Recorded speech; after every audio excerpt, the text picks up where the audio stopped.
What's up, guys? Back with more reactions. This video comes from Thomas Sowell TV. Shout out to them. It's an interview with Thomas, and I don't know who this older gentleman is here, but the video is titled "Their Agenda is to Destroy Western Democracy." So we're going to get into that. Don't forget to like, comment, share, and subscribe while you're rocking with me, enjoying the video. Now let's get into it. You something that Speaker Gingrich wrote in his book, To Renew America. He said, since 1965, there has been a calculated effort by cultural elites to discredit this civilization and replace it with a culture of irresponsibility that is incompatible with American freedoms as we have known them. Mm-hmm. I guess my question would be, who are those cultural elites? Like, is he talking about a LeBron James, or is he talking about an Obama? I don't know, because some presidents aren't as cultural, if that makes sense. I feel like ever since Obama, and then from Obama to Trump, the last two presidents have been very culturally relevant. I guess you could say they've made a lot of moves in culture. But let's continue. Do you buy that? Is that basically what you're saying? Yes, although I would limit that to those who are sort of at the top of this kind of thing, because further down the people believe things because so many others believe them, because they're in the air and so on. But you know, I was particularly interested in what he said was that it is a calculated effort.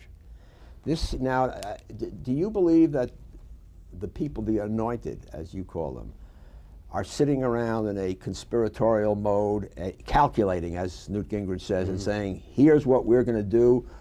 Or do you just think they're wrong and this is what they believe and they have this certain arrogance about it? Because it's two very different ideas. This is why I made the distinction between the leaders and the others. I mean, I think that when people say things like, more American wives are battered on Super Bowl Sunday, you see, than any other time of the year, and there's not a speck of evidence for that, that is calculated.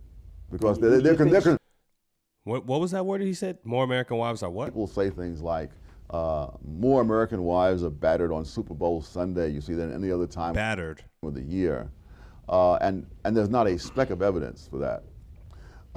That is calculated, because there is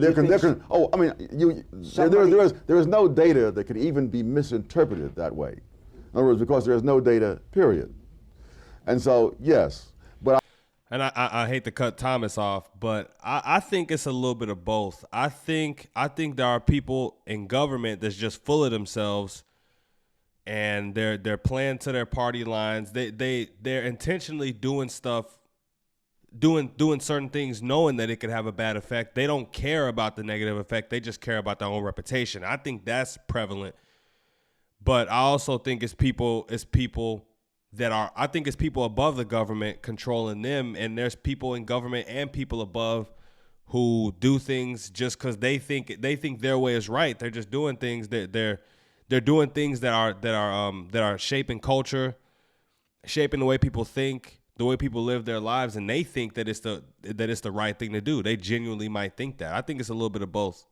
I think that 99% of the people who believe it are not calculating. Mm-hmm.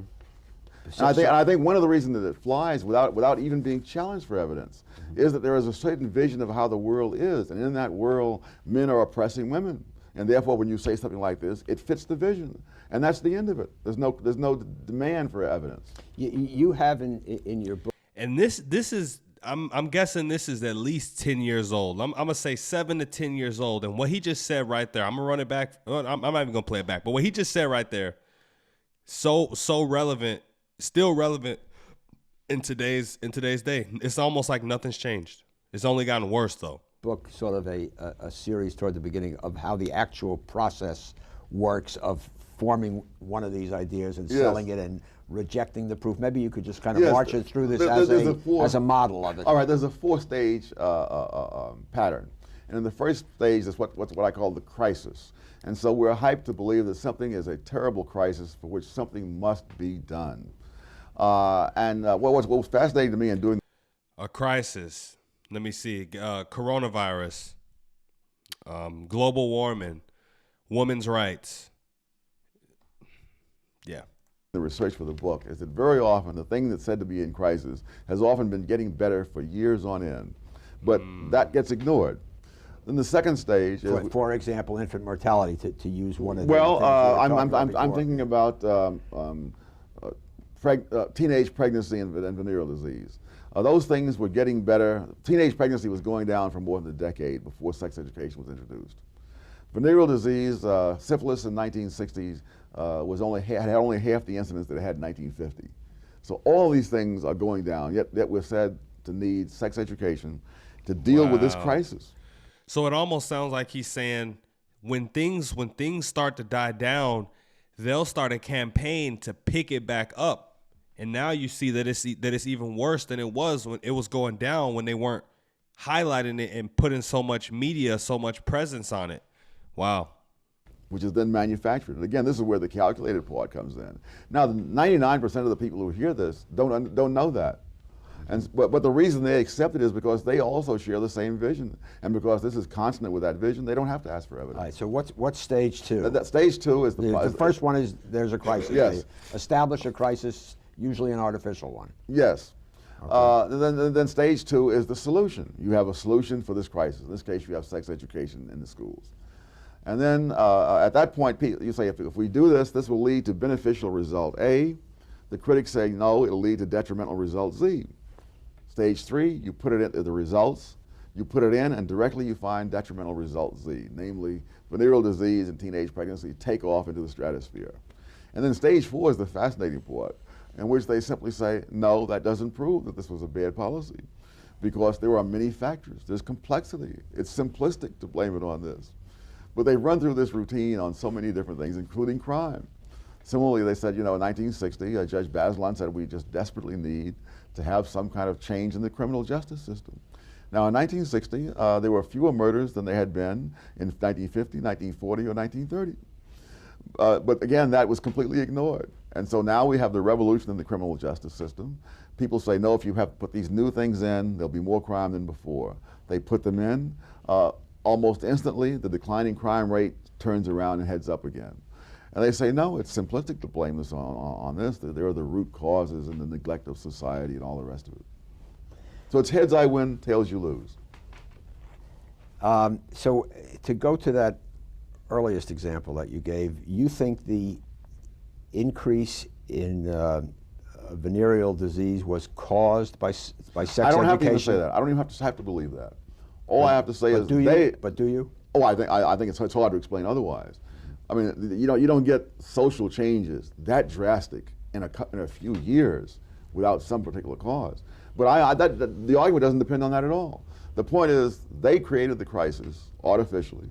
The evidence shows there was no crisis, but they would not even subject it to any empirical test. If they want to show some other factor came in and really caused this, I'm happy to hear that. Wow. Okay. So I'm glad that I let him talk. I'm very glad that I let him talk at the end without interrupting him. Because he went off at the end. It almost sounds like, and I might be wrong, this video is probably more than 10 years old, but it almost sounds like at this point, Thomas Sowell would be considered today like and he's still alive, but he would be considered today as like a conspiracy theorist to even say these things, which is probably why you never see him on the mainstream media anymore. He's older, and it's only gotten worse. They wouldn't be able to handle his level of realness and just speaking the truth. They wouldn't be able to handle that on MSNBC or anywhere like that. But yeah, this is the reason why all the more I think you got to pay attention to who you voting for and what they doing, and try to catch this stuff quick before it really takes off culturally. All these big issues that they make big issues. The reason why they're able to get away with it is because there's so many people, like so many civilians, regular people that believe in the same stuff that they saying. They've been convinced that it really is a problem, so they have all the support right there, even though the issue is a bit manufactured. You know what I'm saying? This was a great conversation. I don't think the interviewer was really feeling Thomas Sowell that much. That's just the kind of vibe that I got. But let me know what you want to see next in the comments below. Don't forget to like, comment, share, and subscribe on your way out the door. I'm out, guys. Till next time. Peace.